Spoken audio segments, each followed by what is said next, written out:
Kubabo ta. Tabong mo to ah. Buinas ta. Buinas. Ha? Wa? Pamanti oh. Buinas si Junior. Kana mo na ng taba no. Sino naglikos? Sino nag? Vlog? Kawag. Patsa ba? Ito.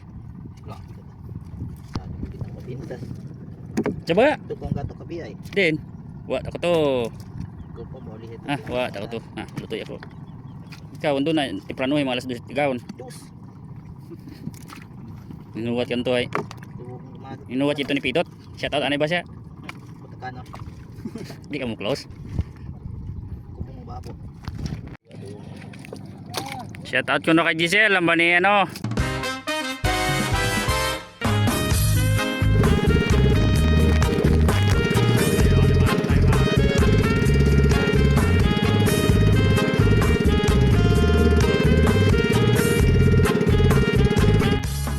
Hi mga kalods, it's me again, Libo, ang simpleng vlogger at mangisda ng kapis. Ngayong araw nga pala mga kalods ay pang-46 na nating pagbandaw ng ating baklado taba. At bago ang lahat mga kalods ay gusto ko muna magpasalamat sa ating mahal na Panginoon na kahit papano meron na naman tayong biyaya galing sa Kanya ngayong araw. At shout out kay Kalods Marksan Higado aka Sunny Boy at pinapa-shout out niya ang kanyang pamilya Gallego. Shout out po sa inyo. At pasensya na po kung meron kayong maririnig ng ating kapamilya ng mga chicken dito. Ang iingay, kaya pasensya na po kung may marinig man kayo sa aking pag voice over. Ito ang ating mga kuha ngayong araw mga kalods. 2 pirasong alimango at ayan tinatalian ko na at iniiwasan ko mga kalods na matanggalan ng sipit. Kasi halimbawa na matanggalan ng kahit isang sipit ay marireject at mura na kaya mapapamura ka talaga. Wow! Isang babae pala yan mga kalods at isang agi o binabae pero di naman kalakihan, parang ngayon pa lang nagdadalaga. Wow, mga matataba yan mga kalods.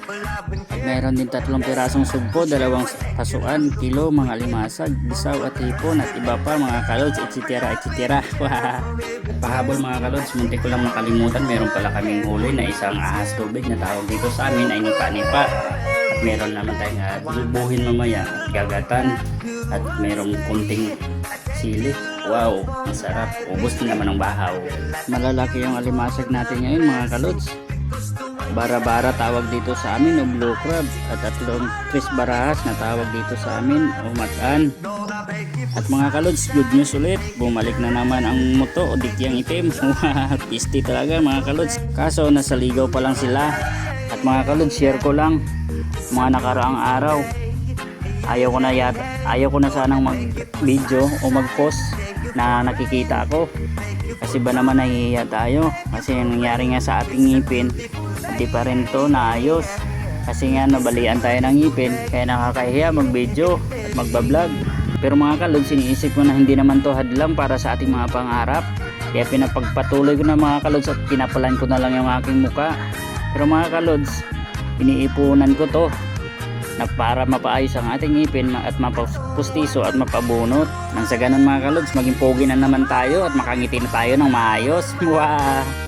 At yun na nga mga kalods, di pa nakapasok ang dikyang itim sa ating bunuan. Kaya ito, nagkaligaw-ligaw muna sila sa ating ligaw. Wow! Ay nako, sobra talagang iingay ng mga manok na ito. At mga kalods, open pa rin tayo sa mga magpapabati. Basta comment lang kayo sa ating comment section at pag nabasa ko ay sa susunod na video na mga upload ko ay mababati ko kayo. Kaya hanggang dito na lang mga kalods, kayo na bahala tapusin ang video kong to. Maraming salamat sa inyo.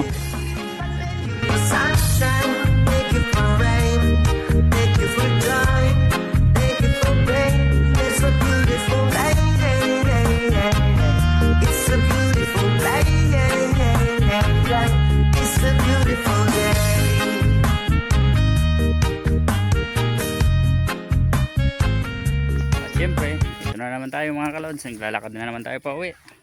Sa kasama na naman natin ang ating mahiwagang balde. Ayan o, yan ang ating ulamin ngayon, yung kuha namin.